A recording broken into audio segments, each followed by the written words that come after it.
नामक गांव में रघुवीर नाम का एक आदमी रहता था। रघुवीर गांव में दूध बेचने का काम करता था। रघुवीर के पड़ोस में उसका भाई ललित रहता था और वो भी दूध बेचने का काम करता था।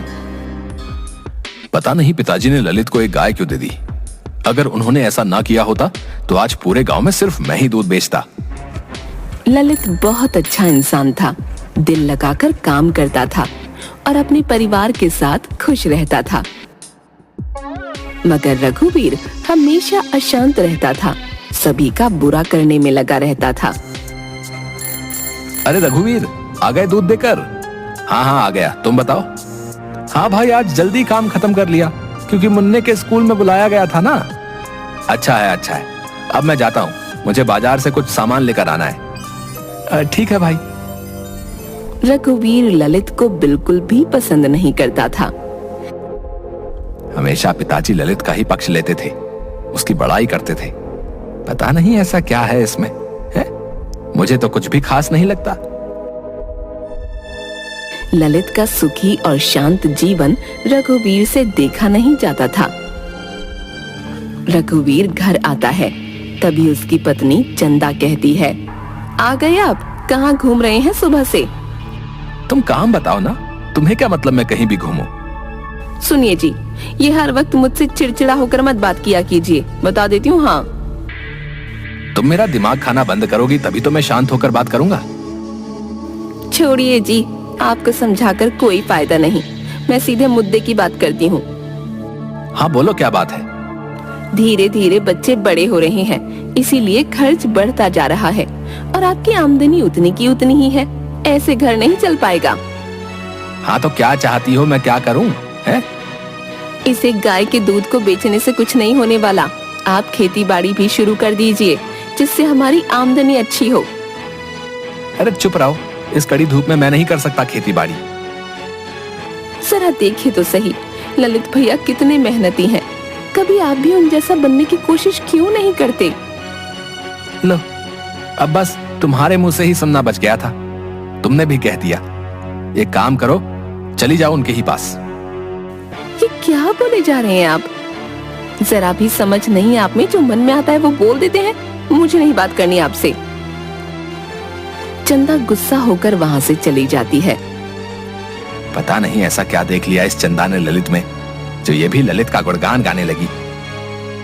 कुछ ना कुछ तो सोचना ही पड़ेगा।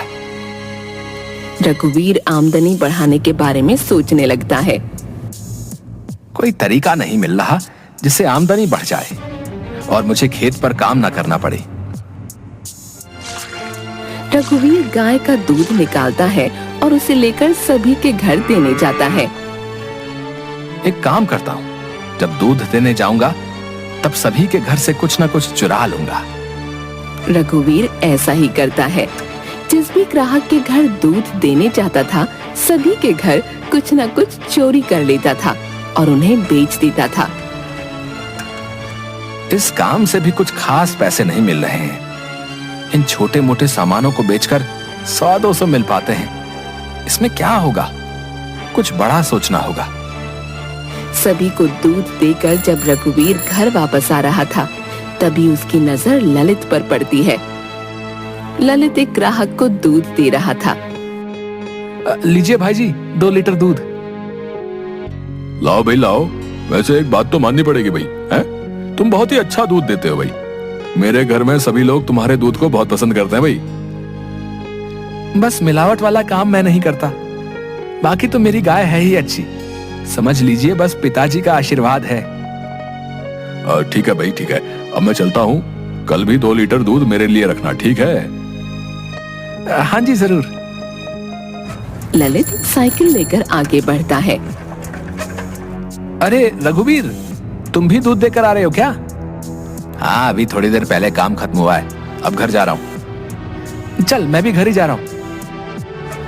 रास्ते भर रघुवीर बहुत खुश था।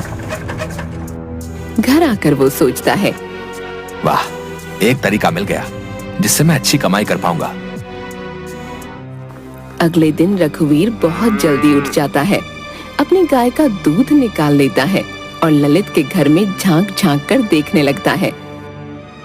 जैसे ही ललित दूध निकालकर अंदर जाता है, रघुवीर ललित के घर में घुस जाता है और उसके बर्तन से आधा दूध निकालकर अपने पास रख लेता है और बाकी में पानी मिलाकर वहां से भाग जाता है। ललित अंदर से आता है। चलो दूध देकर आता हूँ। रघुवीर पहले की ही तरह अपने सभी ग्राहकों को दूध दे देता है और साथ ही ललित के पास से चुराया हुआ आधा दूध घूम घूम कर बेच देता है। वाह, क्या दिमाग लगाया मैंने। इस तरीके से तो अभी मेरी अच्छी कमाई होगी। साथ ही आने वाले दिन में ललित के ग्राहक भी कम होंगे और वो भी मेरे पास ही आएंगे। ग्राहक बढ़ जाएंगे तो अभी से भी ज्यादा पैसे आएंगे हैं। ललित पर वर्षों से भरोसा होने के कारण कोई भी ग्राहक ललित से दूध की शिकायत नहीं कर रहा था। अब तक लोगों ने ललित से दूध की शिकायत करनी क्यों नहीं शुरू की? लगता है मेरी ये योजना काम नहीं आई। अब कुछ और करना होगा। रघुवीर कुछ अलग सोचने लगता है। अब एक ही उपाय है और मैं उससे भी करूंगा।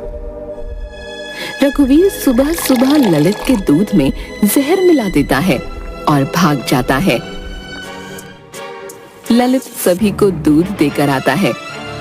दूध पीते ही कई लोगों की मृत्यु हो जाती है और कई लोग अस्पताल पहुंच जाते हैं।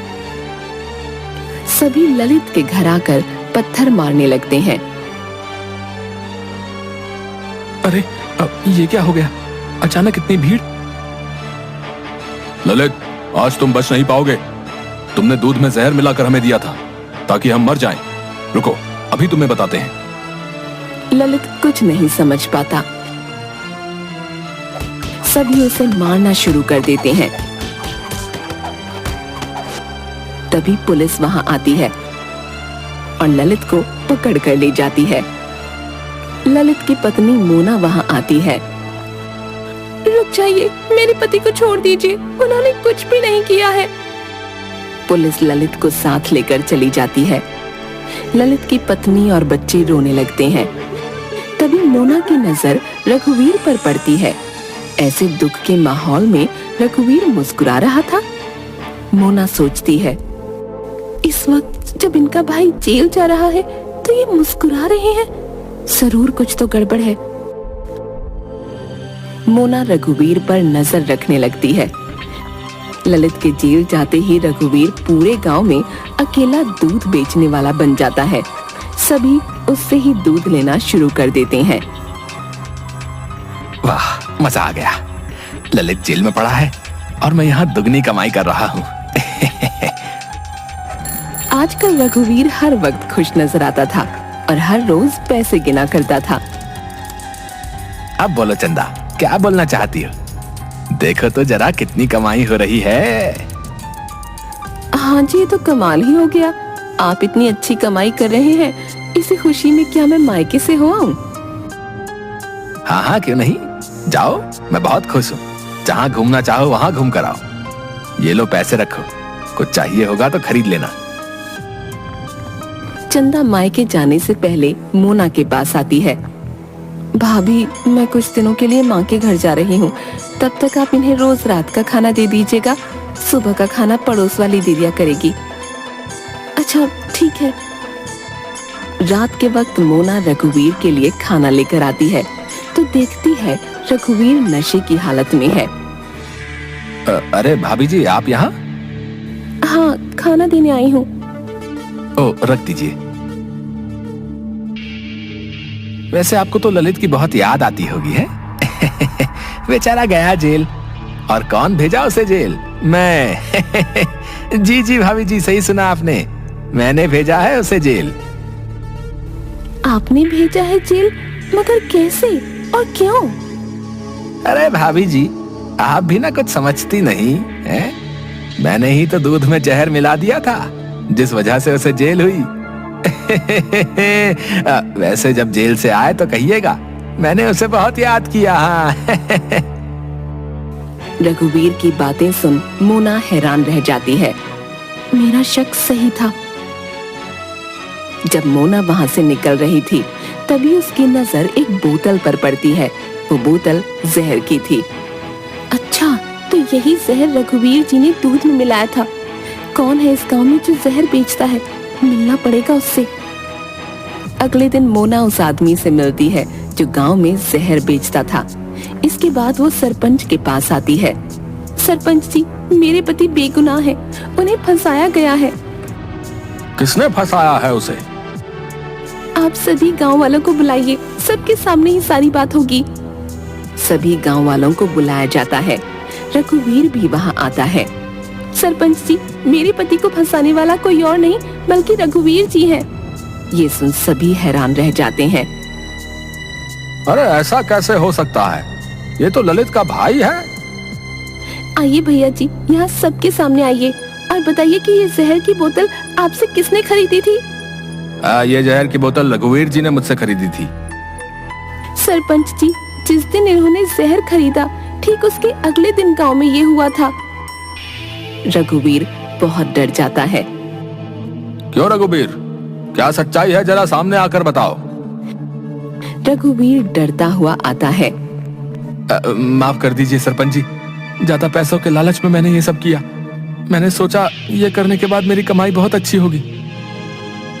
अभी के अभी इसे जेल भिजवा दिया जाए, साथ ही ललित को छोड़ दिया जाए। और हाँ, गांव में जहर बेचना बंद करो। आज के बाद कभी किसी ने ऐसा किया तो कड़ी से कड़ी सजा मिलेगी। रघुवीर को गिरफ्तार कर लिया जाता है और ललित को छोड़ दिया जाता है।